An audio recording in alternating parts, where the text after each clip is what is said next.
भगवत गीता में आपने इस चीज पे देखा होगा कि चाहे कोई भी चैप्टर रहा हो, भगवान एंड में आकर के जो फोकस होता है वो एक चीज पे जाता है।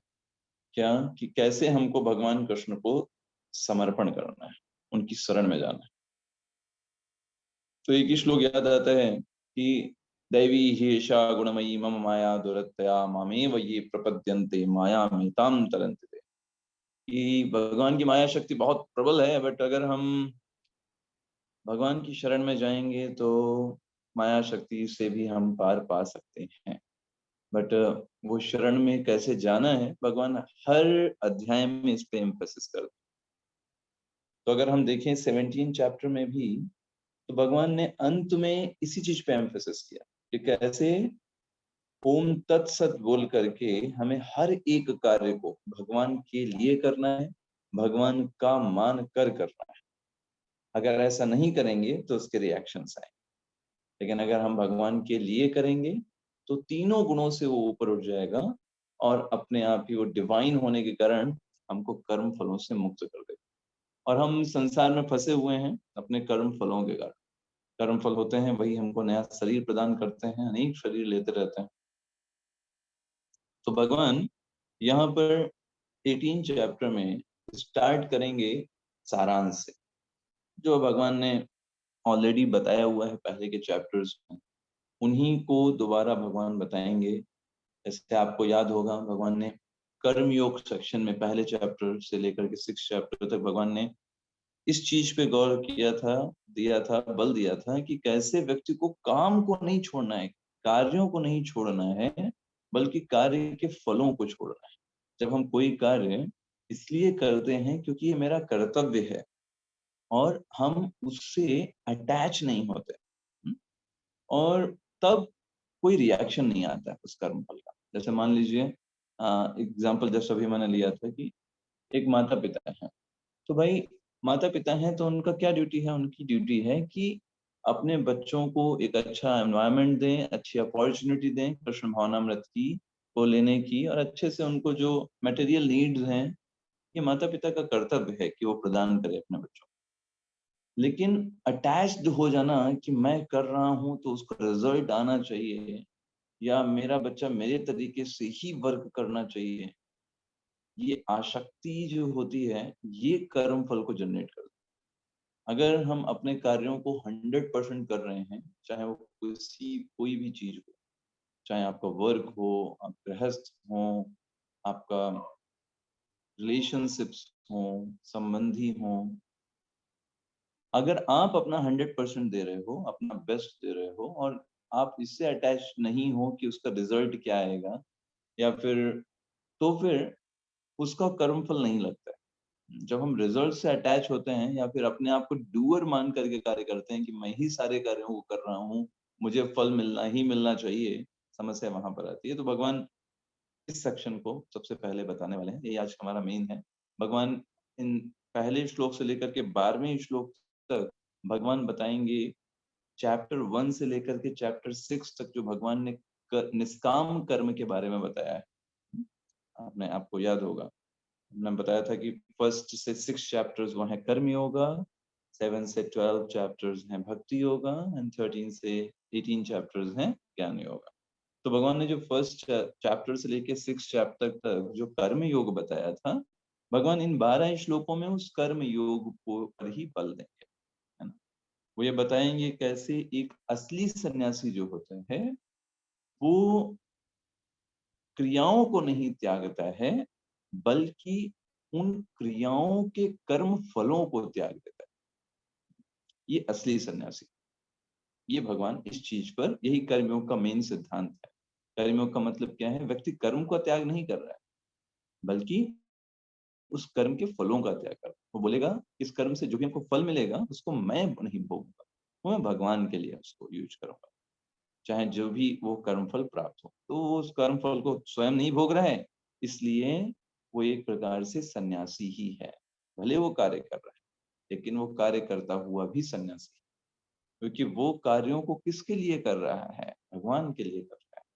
तो जब भगवान के लिए कर रहा है, तो भले ही उसने भौतिक कार्यों को नहीं छोड़ा है, लेकिन वो भौतिक कार्यों को ना छोड़ करके भी एक सन्यासी के समान ही जीवन यापन कर रहा है। ये कर्मयोग का मेन सेक्शन है और भगवान इसके बारे में बताएंगे कि कैसे व्यक्ति को इस तरीके से कार्य करना चाहिए। तो अगर हम फर्स्ट श्लोका पे चलें, तो हम अर्जुन का प्रश्न आता है, वही प्रश्न जो अर्जुन पहले के 6 अध्यायों में भी पूछते रहे हैं, उसी प्रश्न को एक नया स्वरूप दिया गया है। अर्जुन उवाच सन्न्यासस्य महाबाहो तत्त्वम् इच्छामि वेदितुम् त्यागस्य च हृषीकेश पृथक् केशि निषूदनः। तो पहले थोड़ा शब्दों पे विचार कर लेते हैं। यहाँ पर अर्जुन क्या बोल रहे हैं? सन्न्यासस्य। तो पहले तो अर्जुन ने बोला, देखिए एक सन्यास शब्द आता है, महाबाहो भगवान का नाम, भगवान को बोल रहे हैं अर्जुन। भगवान भी अर्जुन को कई बार महाबाहो बोलते हैं। तो महाबाहो का मतलब क्या होता है? जिसको बहुत बलशाली भुजाओं वाले। तो अर्जुन बोल रहे हैं, देखिए आप हमको महाबाहो बोलते हैं, असली महाबाहो आप हैं, आप हमको समझाइए। एक कठिन सब्जेक्ट है ना, इसलिए अर्जुन भगवान को भी महाबाहो बोल रहे हैं। तत्त्वम् इच्छामि वेदितुम्। वेदितुम, वेद शब्द ही मतलब होता है जानना, ज्ञान, वेद का मतलब। तो वेदितुम, मैं जानना चाहता हूँ। क्या? तत्वम को, तत्व को जानना चाहता हूँ। मेरे अंदर इच्छा है इस तत्व को जानने की। क्या तत्व को जानने की इच्छा है? त्यागस्य च हृषीकेश पृथक् केशि निषूदना। कि जो पहला शब्द है सन्यास और दूसरा शब्द अर्जुन ने लिया त्याग। ये सन्यास और त्याग ये कैसे एक दूसरे से अलग हैं और इनका उद्देश्य क्या है, या इनमें कोई अंतर है या नहीं है? सन्यास और त्याग एक ही बात होती है, ये मैं जानना चाहता हूँ। अर्जुन का ये प्रश्न है। और भगवान के उन्होंने 2 नाम लिए, एक नाम लिया ऋषिकेश। तो ऋषिकेश जो नाम है ये बताता है कि भगवान समस्त इंद्रियों के स्वामी। इसको बोलते हैं ऋषिक ईशः। ऋषिक का मतलब इंद्रियां और ईश का मतलब स्वामी। और साथ साथ में ऋषिकेश उनको भी बोला जाता है जिनके कारण व्यक्ति जो है मानसिक स्तर पर शांत रहता है, जो मन को स्थिर करने में सक्षम। मन क्योंकि सारी इंद्रियों का स्वामी है, तो मन को क्या वो स्थिर कर देते हैं। प्रभुपाद जी भी तात्पर्य में लिखते हैं, मानसिक शांति प्राप्त करने में सहायक होते हैं, उनको भी ऋषिकेश बोलते हैं। वो व्यक्ति जो मानसिक शांति प्रदान करते हैं उनको ऋषिकेश बोलते हैं। तो अर्जुन ऋषिकेश नाम इसलिए भी बोल रहा है कि मेरे में ये बड़ा मानसिक अशांति है। क्या कि संन्यास अलग है, त्याग अलग है या सेम है? संन्यास का बेसिकली मतलब क्या है कि मान लीजिए अर्जुन युद्ध छोड़ करके चला जाए, दैट इज संन्यास। त्याग का मतलब क्या है? युद्ध नहीं छोड़ा, लेकिन युद्ध का जो परिणाम आएगा, युद्ध करने में जो उसको शक्ति है उसके पास, दोनों को भगवान के निमित्त मान कर, शक्ति है जो प्रयोग कर रहा हूँ भगवान के बल से है, और जो फल भी आएगा, हारूं जीतूं, भगवान का है, मेरा नहीं। इसे कहते हैं त्याग। कर्म फल का त्याग, डूअरशिप मेंटालिटी का त्याग, भगवान की सेवा मान के करना, ये त्याग है। और कार्य को ही छोड़ देना, ये संन्यास कहलाता है। तो अर्जुन का ये प्रश्न है कि इन दोनों में कौन श्रेष्ठ है या दोनों सेम है, उद्देश्य दोनों के अलग अलग है, डिस्कशन। प्रभुपाद जी तात्पर्य में समझाते हैं, कहते हैं देखो भगवान ने जो पहले के 6 अध्याय थे उनमें कंक्लूड करके आखिरी श्लोक में यही बताया, 6ठे अध्याय के 47वें श्लोक में, कि योगिनाम अपि सर्वेषां मद्गते अंतरात्मना।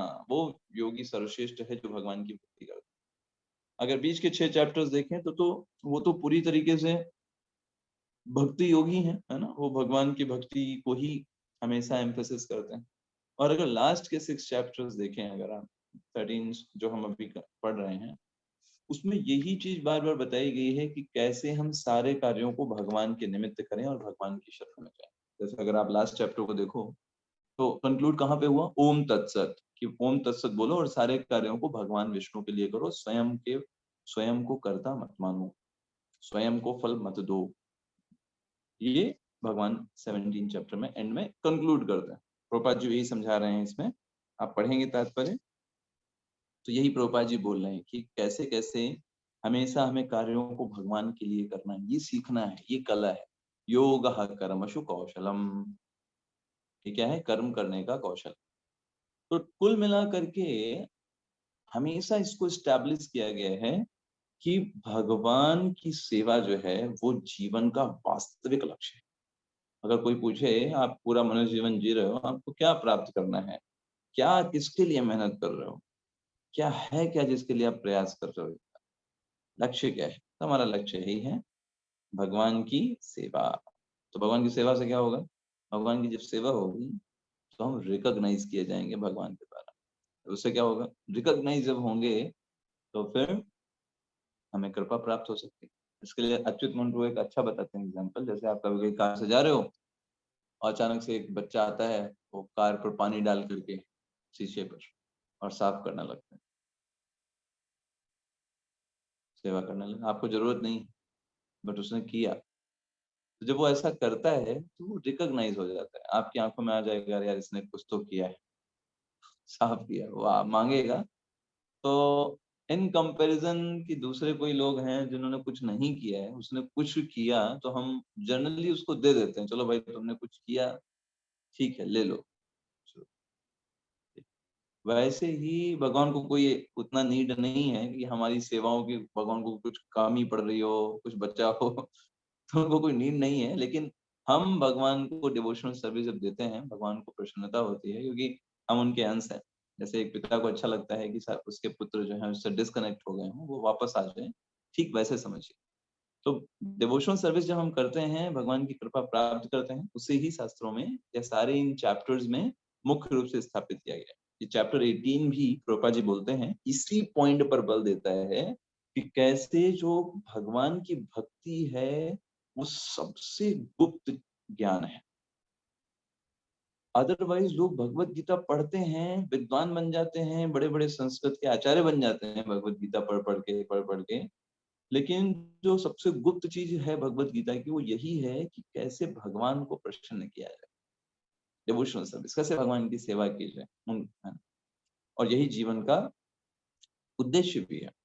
जैसे आप चैप्टर 2 को लीजिए, चैप्टर 18 लीजिए, दोनों में इस चीज़ को बताया गया है कि कैसे हमको त्याग का मतलब क्या है? कर्म फलों का त्याग। That's the thing. ऐसे यहाँ पे भगवान को एक और शब्द के न से पुकारा गया, केशी निषूदना भगवान को बोला गया। तो जानते हैं हम केशी क्या है? वो एक राक्षस था जो भगवान को मारने आया था गोकुल में। भगवान ने क्या किया था उसको मार डाला था। केशी निषूदन। इसलिए अर्जुन ने ये नाम क्यों लिया? जैसे आपने उस केसी राक्षस को मार डाला था, ऐसे ही आप मेरे अंदर जितने भी ये संदेह उठ रहे हैं, त्याग और संन्यास क्या है, अन्य प्रकार के जो भी संदेह हैं, उन सब को मार डालिए। मैं आपकी शरण में। ऐसे करके अर्जुन पूछता है। अब भगवान यहाँ से बोलते हैं, अर्जुन का आंसर देते हैं। Shri भगवानुवाच।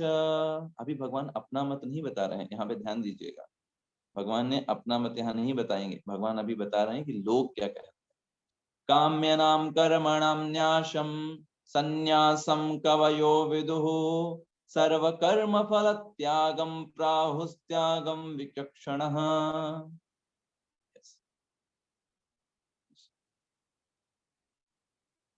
Doctor S S Dwivedi प्रभु पढ़िएगा आप जरा इसका अनुवाद। हरे कृष्ण प्रभु जी।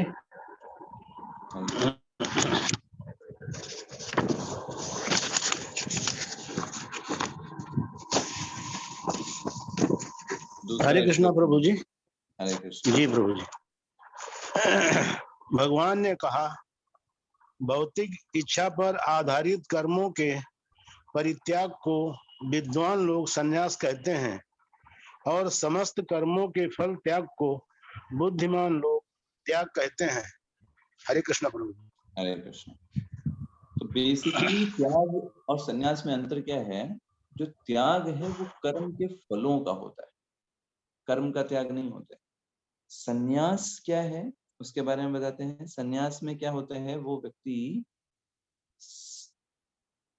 भौतिक इच्छा पर आधारित कर्मों का परित्याग कर देता है। संन्यास का मतलब ये नहीं है कि कोई भी काम नहीं करेगा, नॉट लाइक दैट। ऐसा नहीं, वो कोई भी काम नहीं करेगा, काम तो करना ही पड़ेगा। क्या वो कुछ खाएगा नहीं क्या? क्या सोएगा नहीं क्या? तो करने ही पड़ेंगे। उनको नित्य कर्मा बोलते हैं। नित्य कर्मों का परित्याग के लोग संन्यास नहीं बोलते हैं। संन्यास बोलता है सकाम कर्म का परित्याग। मतलब आप कोई ऐसे कार्य मत करो जिससे आपको कुछ रिजल्ट मिलेगा। जैसे फॉर एग्जाम्पल पुत्र प्राप्ति के लिए कर्म करना, या फिर अच्छा धन धान्य संपन्न परिवार के लिए, धन अर्जित करने के लिए जो कर्म करने की आवश्यकता पड़ती है, वो सन्यासी नहीं करते, लेकिन नित्य कर्म उनको भी करने पड़ते। ठीक है, तो सकाम कर्मों को छोड़ देना ये सन्यास कहलाता है, जबकि त्याग क्या कहलाता है? त्याग में सकाम कर्म छोड़े नहीं जाते, सकाम कर्म भी आप कर सकते हो, लेकिन कर्म फल के लिए नहीं, कर्म फलों को भगवान को देने के लिए। बात समझ में आ रही है? जैसे सपोज करिए कोई व्यक्ति बाहर कार्य करता है, जॉब पे जाता है, तो धन अर्जित करता है, तो धन को भगवान की सेवा में भी लगाता है, ये हो गया त्याग। सन्यासी ऐसा नहीं कर सकते, सन्यासी को धन कमाना वर्जित है। बात समझ में आ रही है? हाँ, वो किसी भौतिक कार्य, भौतिक इच्छा के लिए कार्य नहीं कर सकते। त्यागी व्यक्ति कर सकता है, त्यागी व्यक्ति बाहर धन कमा सकता है, वो विवाह कर सकता है, बच्चे उत्पन्न कर सकता है ना? तो ये वो कार्य करेगा, लेकिन इनके फलों को भगवान को समर्पित करे तब वो त्यागी कहलाता है। That's the thing। ये यहाँ पे भगवान त्याग और सन्यास के बारे में बता रहे हैं। तो दोनों ही समान है। भगवान ये बता रहे हैं कि ये विद्वान लोग इसे ऐसा बताते हैं। भगवान ने ये बोला, भगवान ने अपना पॉइंट भी नहीं रखा है। भगवान ने बोला कि विद्वान लोग इस तरीके से इन दोनों को डिफाइन करते हैं कि ये त्याग है और ये सन्यास है, ऐसे करके। चलो अब आगे बढ़ते हैं। त्याज्यम दोषवदित्येके कर्म प्राहुर्मनीषिणः यज्ञदान तपः कर्म न त्याज्यमिति चापरे। यस, सो रमेश करण प्रभु जी आप पढ़िएगा।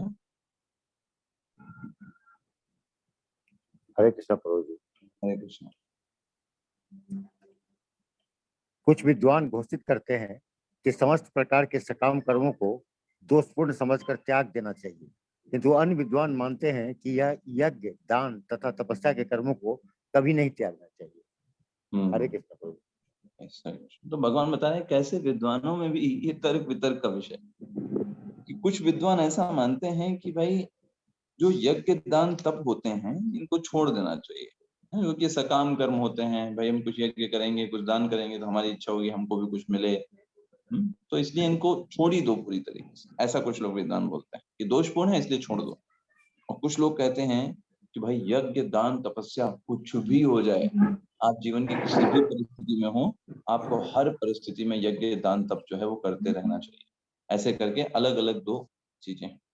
तो भगवत गीता में यही इंस्ट्रक्शंस मिलते हैं कि जो भी चीजें आपको आध्यात्मिक रूप से आपको आगे बढ़ा रही हैं, ध्यान से सुनिएगा, चाहे वो बाहर से भौतिक ही क्यों ना लग रही, अगर वो आपको आध्यात्मिक रूप से आगे बढ़ा रही हैं, आपके हृदय को शुद्ध कर रही हैं, तो उनको नहीं छोड़ना चाहिए, चाहे बाहर से वो भौतिक ही क्यों ना लगे। जैसे फॉर एग्जाम्पल एक व्यक्ति जो है वो पढ़ाई कर रहा है अपने कैरियर के लिए, पढ़ाई कर रहा है, कोई उसको बोल रहा है कि अरे तुम पढ़ाई क्यों कर रहे हो, तुम्हें पढ़ाई नहीं करना चाहिए, तुम तो भगवान की सेवा करो, भक्ति करो, बस यही तो जीवन का लक्ष्य है, पढ़ाई करने की क्या जरूरत है।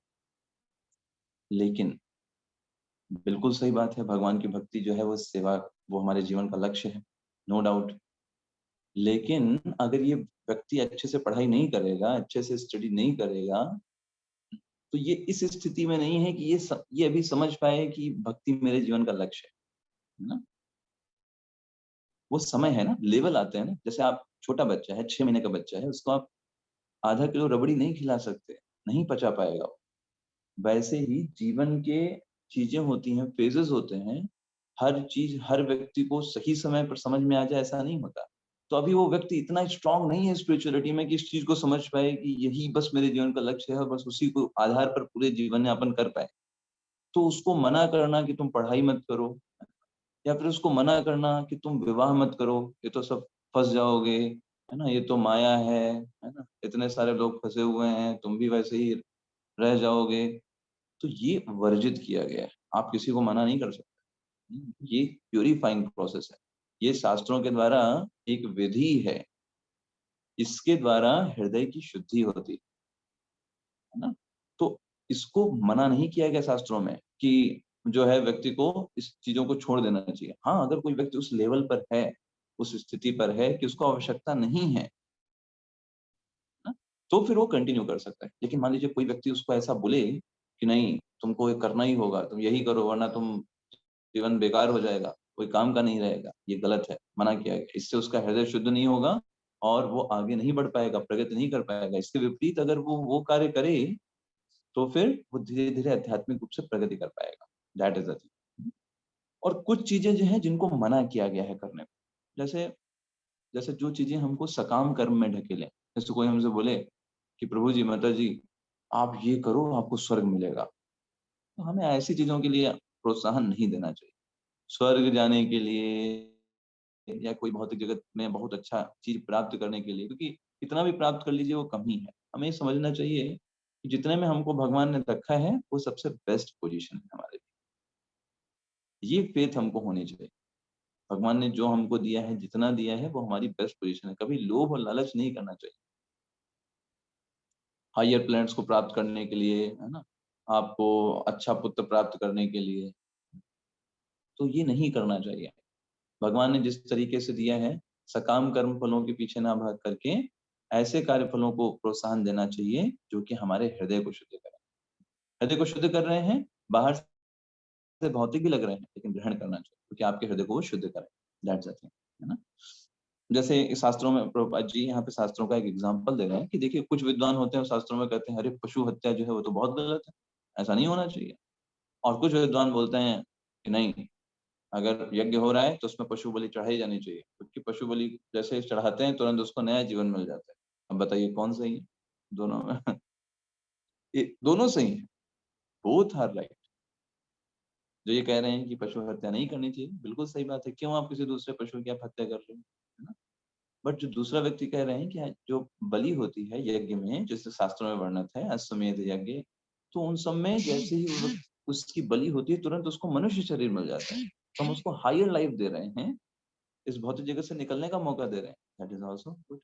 तो विद्वानों में हमेशा ये मत चलते रहते हैं। भगवान यहाँ पे बता रहे हैं कि विद्वान लोगों के त्याग और संन्यास को क्या क्या कर करके वो आपस में उनको कंफ्यूजन रहता है। ठीक है, अब भगवान बताने जा रहे हैं निश्चयं शृणु मे तत्र त्यागे भरत सत्तमः। सत्तम त्यागो ही पुरुष व्याघ्र त्रिविधा संप्रकीर्तितः। आरती माता जी पढ़िएगा। हरे कृष्ण प्रभु जी। हे भरत श्रेष्ठ, अब त्याग के विषय में मेरा निर्णय सुनो। हे नरशार्दूल, शास्त्रों में त्याग 3 तरह का बताया गया है। तो भगवान ने कहा अब मेरा हरे निर्णय कृष्ण। सुनो। ये सब तो अभी फंसे हुए हैं विद्वान है, वो त्याग और संन्यास उतना सा उनको क्लैरिटी नहीं है। विद्वान लोग कभी इसको बोलते हैं ये त्याग है, इसको बोलते हैं संन्यास है, एक डेफिनेशन भगवान ने बताई। अब भगवान ने कहा मेरा निर्णय सुनो। एक्चुअली में ये जो त्याग की तुम बात कर रहे हो ना कि कर्म फलों को छोड़ देना, ये भी 3 प्रकार का होता है और भगवान उसके बारे में अभी नहीं बताएंगे, बाद के श्लोकों में बताएंगे आगे जस्ट 2-3 श्लोक के बाद कि 3 गुणों में त्याग होता है। जैसे आपने कोई त्याग किया, मान लीजिए आपने कुछ दान किया, आपने कुछ यज्ञ किया, आपने कुछ तपस्या किया, ये 3 गुणों में होता है। भगवान ये बताना चाह रहे हैं और जिस गुण में जाएगा उस आधार पर उसका रिजल्ट आता है। तो भगवान ने पहले बोला अभी मैं जो बोल रहा हूँ वो सुनो। तो कहने का आशय क्या है, विद्वान लोग तो फंसे हुए हैं आपस में, क्या त्याग है क्या संन्यास है, बट भगवान जो है वो फाइनल बताएंगे क्योंकि भगवान ही सही ज्ञान दे सकता है। इसलिए भगवान ने बोला निश्चयम मे शृणु, मेरी बात सुनो निश्चय, क्योंकि भगवान जो बताएंगे वो फाइनल है। क्योंकि जितने भी शास्त्र हैं वो सब भगवान के द्वारा दिए गए। हम लोग कोई नियम नहीं बना सकते, कोई विद्वान कोई नियम नहीं बना सकते कि क्या त्याग है क्या संन्यास। तो भगवान के जो वर्ड्स हैं वही फाइनल करके लिए जाएंगे।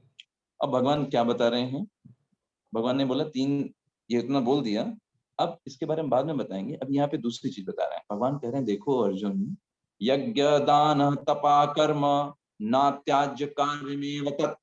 भगवान कह रहे हैं यज्ञ दान और तप ये कभी नहीं छोड़ना चाहिए। ये भगवान का वर्डिक्ट है, ये भगवान नहीं बता रहे, विद्वानों ने बोला है, ये भगवान बोल रहे हैं कि जो यज्ञ होता है, जो दान होता है, ये तप होता है, ये कभी भी परित्याग नहीं करना चाहिए। तुम सन्यासी भी बन जाओ, सब कुछ छोड़ दियो संसार से, कोई परिवार नहीं कुछ नहीं, तब भी आपको कुछ लोग दान करेंगे, उसको उठा के फिर किसी दूसरे को दान कर देना चाहिए। कभी भी यज्ञ दान और तपस्या में पीछे नहीं हटना चाहिए। क्यों ऐसा नहीं करना चाहिए? भगवान कह रहे हैं यज्ञो दानम तपश्चैव पावनानि मनीषिणा। ये जो यज्ञ दान और तप होते हैं, ये जो बड़े बड़े मनीषी लोग भी होते हैं, जो बहुत उच्च स्तर पे पहुंच गए हैं, महात्मा लोग होते हैं, उनको भी शुद्ध कर देते हैं। मतलब ये हमको और भगवान की तरफ लेकर के जाएंगे, इसलिए कभी भी इनका परित्याग नहीं करना चाहिए। कोई बोले कि हम सन्यासी हो गए इसलिए हम दान नहीं करते, इसलिए हम तप नहीं करते, इसलिए यज्ञ नहीं करते, तो गलत है। चाहे आप कोई भी स्थिति में हो, आपको इनका परित्याग नहीं करना चाहिए। प्रभुपाद जी ने यहाँ पर बहुत सुंदर पर्पट दिया है। ये जो 18.5 है, प्रभुपाद जी कहते हैं कि देखो, अगर कोई व्यक्ति आध्यात्मिक रूप से बहुत उन्नत हो गया, मान लीजिए सन्यासी हो गया, तो इसका मतलब ये नहीं है कि जा करके वो युवाओं को जाकर के बोले देखो सन्यासी सबसे बड़ी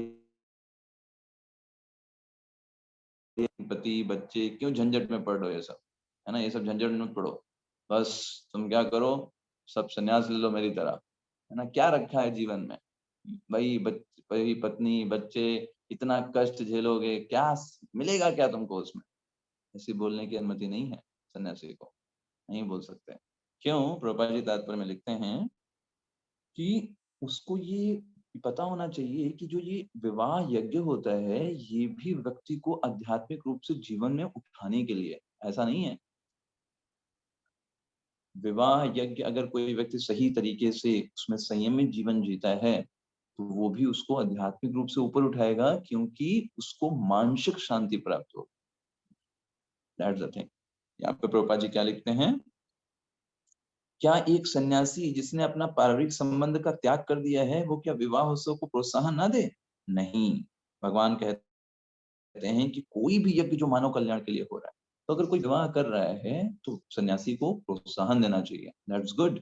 क्या आपने एक पत्नी या एक पति को स्वीकार किया, है ना, आप ऐसे नहीं कहीं घूम रहे हैं किसी को भी स्वीकार कर रहे हैं। आजकल समाज में लिव इन रिलेशनशिप चलता है, ऐसे कुत्ते बिल्ली रहते हैं, तो वैसा नहीं कर रहे हैं वो।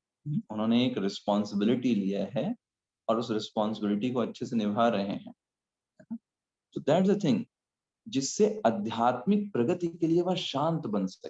तो क्या होता है, विवाह यज्ञ के माध्यम से उसको एक शांति, स्टेबिलिटी मिलती है। अगर वो व्यक्ति विवाह नहीं करेगा, और इसलिए शास्त्र बताते हैं कि आपके पास चॉइस है, या तो आप कंटिन्यूअसली ब्रह्मचर्य आश्रम का पालन करो, या फिर एक आप विवाह कर लो और उससे आपकी स्टेबिलिटी रहेगी। आपको पता है ये व्यक्ति जो है ये मेरा पार्टनर है, इसके प्रति मेरे दायित्व हैं, मेरी जिम्मेदारियां हैं, है ना, मेरी लॉयल्टी है। ऐसे करके आप स्टेबल हो पाओगे।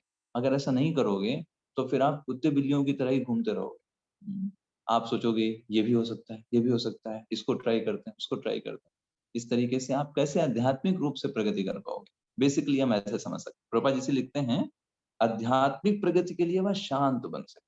तो शांत क्या होगा? हाँ भाई चलो, अभी हम विवाह जो है वो हो गया है, मैं इससे विवाहित हूँ, तो अभी मेरे लिए सब जो दूसरे लोग हैं वो कैसे हैं? वो मदर्स हैं, they are my mothers, just like that. Prabhupada ji आगे लिखते हैं, देखिए सन्यासियों को चाहिए कि स्त्रियों का संग ना करें, ना? लेकिन इसका अर्थ ये नहीं है कि जो व्यक्ति अभी जीवन की निम्न अवस्थाओं में है या तरुण है, उसको कहें कि तुम पत्नी को स्वीकार नहीं कर सकते, क्योंकि स्त्रियों का संग अच्छा नहीं होता। उसको मना है उसके धर्म के लिए, लेकिन वो और लोगों को ऐसा नहीं बोल सकता, क्योंकि वो यज्ञ उस व्यक्ति के लिए उसको पवित्र करेगा। That's it. तो इसीलिए प्रभुपाद जी आगे लिखते हैं, इसी प्रकार दान भी हृदय की शुद्धि के लिए। प्रभुपाद जी देखिए सबसे लास्ट में लिखते हैं, दान से भी हृदय की शुद्धि होती है। देखिए होता क्या है, जो धन है ना वो हमको नुकसान पहुंचाता है अगर उसको सही तरीके से प्रयोग ना किया जाए। नारद जी बोलते हैं श्रीमद् भागवतम में कि जो नलकुबर और मणिग्रीव थे, ये क्यों इनका दिमाग खराब हुआ था? धन की वजह से। जब धन अधिक मात्रा में होता है तो व्यक्ति उसका दुरुपयोग करता है। आपने भी जीवन में अनुभव किया होगा, जब आपके पास धन हो आप शांत नहीं रह सकते। वो आपको बोलेंगे चलो एक फ्लैट ले लेते हैं, चलो एक बढ़िया मोबाइल ले लें, है ना, नहीं है तो कुछ मशीन, वॉशिंग मशीन, रेफ्रिजरेटर, जरूरत नहीं है। बात समझिएगा, आप अगर शांति से बैठकर सोचेंगे उन चीजों की जरूरत नहीं होती और उनके बिना बहुत आराम से जीवन चल सकता है। लेकिन व्यक्ति भगवत चेतना में न होने के कारण और सही उपयोग ना करने के कारण वो सब और अपने लिए इन भौतिक संसाधनों को जोड़ लेता है। इसलिए बुद्धिमान व्यक्ति को क्या करना चाहिए? प्रभुपाद जी लिखते हैं, दान से हृदय की शुद्धि संस्कार है। और अगर दान सुपात्र को दिया जाता है तो इससे आध्यात्मिक जीवन में प्रगति। सुपात्र बहुत इंपॉर्टेंट है। जहां हम दान दे रहे हैं, किस पर्पस के लिए दे रहे हैं, दैट इज द थिंग। उससे आपके हृदय की शुद्धि होगी। जैसे हम जप करते हैं तो उसके माध्यम से हमारा जो समय हम भगवान की सेवा में लगाते हैं, पूरा समय 24 घंटे है, 2 घंटे जप किया, समय की शुद्धि हो गई। धन अर्जन किया, धन को दान में लगाया, धन की शुद्धि हो गई। तो जिस चीज को हमने भगवान की सेवा से कनेक्ट किया वो तुरंत साफ शुद्ध हो जाता है। भोजन बनाया, भगवान को ऑफर किया, भोजन शुद्ध हो गया। ऐसे करके हर एक कार्य भगवान के से कनेक्ट करके शुद्ध हो जाता है। तो इसलिए कभी भी ऐसा नहीं सोचना चाहिए कि ये सब चीजें जो हैं ये कोई काम की नहीं है। ये पावन जो बहुत बड़े-बड़े ऋषि हैं उनको पवित्र करती हैं, तो हम जैसे सामान्य व्यक्तियों के लिए तो बहुत इम्पोर्टेंट है। द थिंग इज दैट यज्ञ हो, दान हो, तप, ये तीनों भगवान ये बता रहे हैं। एतन्यपितु कर्माणि संगम त्यक्त्वा फलानि च कर्तव्यानीति मे पार्थ निश्चितम मतमत्तमम्। तो भगवान यहाँ पे क्या बोल रहे हैं कि इन सारे कार्यों को किसी प्रकार की आसक्ति या फल की आशा के बिना संपन्न किया जाना चाहिए। ये इंपॉर्टेंट है। अब देखिए 2 चीजें भगवान ने बताई इस 6 श्लोका में। पहली चीज क्या है कि आप जब कार्य कर रहे हो, यज्ञ दान तप जो आपने भगवान ने पिछले श्लोक में बताए है, एक तो पहले इन कार्यों से आसक्ति ना हो। आसक्ति क्यों होती है?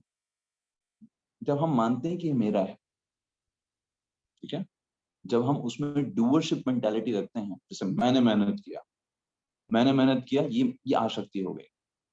जैसे कोई प्रोजेक्ट है या कोई कार्य है, वर्क बाहर करने जा रहे हैं, तो मैंने किया, मैंने पैसे कमाए, मैंने घर को देखा, मैंने घर की देखभाल किया। अभी जो मैंने आ गया ये इसका मतलब आप उससे अपने आप को जोड़ करके देख रहे हो कि आपके अंदर वो एलिजिबिलिटी है, आपके पास पावर है, ये आपकी आसक्ति का सूचक। आसक्ति कब नहीं होगी? हम कहेंगे भाई शक्ति किसने दिया? भगवान ने। ठीक भाई हम बाहर से कमा के लाए, ठीक बाहर हमको वेतन मिलता है, तनख्वाह मिलती है, या कहीं हम व्यापार कर रहे हैं, हमें पैसे मिले, कैसे मिले? हमारी योग्यता के आधार पर? नहीं, योग्यता हमारी क्या है? कुछ नहीं है। भगवान ने हमको ब्रेन दिया है, भगवान ही हमको समझने की शक्ति दी है, भगवान के द्वारा ही दिया गया शरीर हमारे पास है।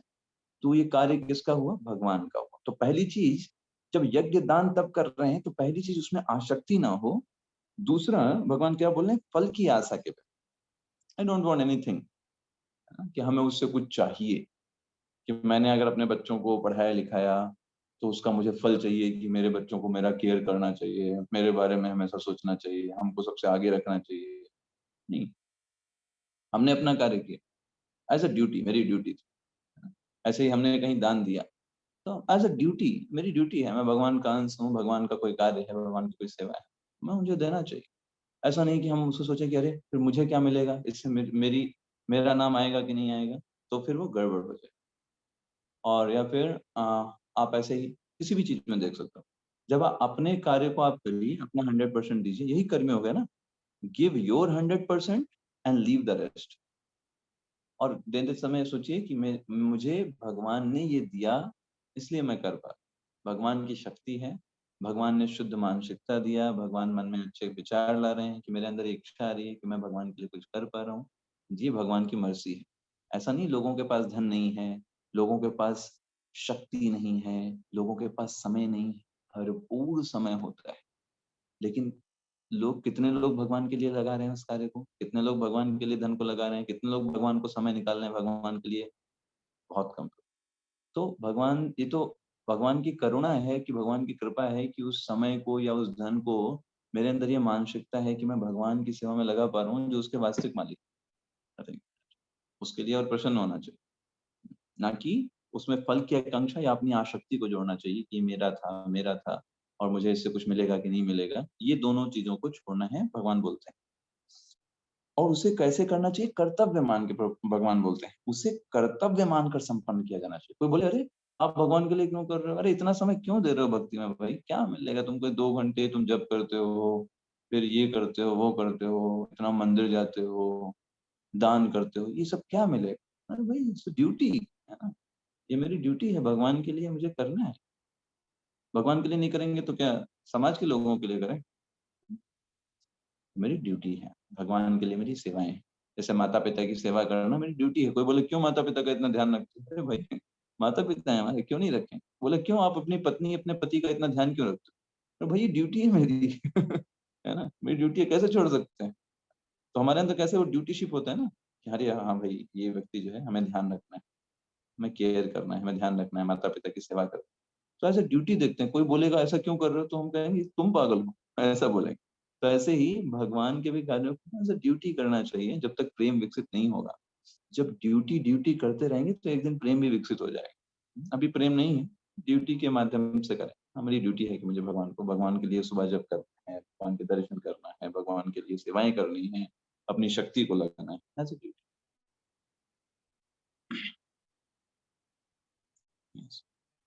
टाइम ज्यादा हो गया ना, चलिए अभी इतना ही करते हैं, काफी लेट हो जाएगा वरना।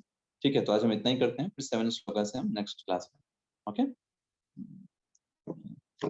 कृष्णा, अभी आज थोड़ा सा आज मैंने चेंज किया था। 8 मैं सोच रहा था 8 o'clock से क्लास लूंगा, लेकिन उसमें टाइम चेंज करना भूल गया, वरना आज थोड़ा और एक्सटेंड कर सकते थे।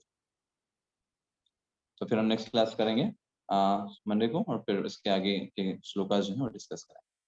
हरे कृष्ण, सभी को दंडवत प्रणाम। श्रील प्रभुपाद की जय, भगवत गीता की जय।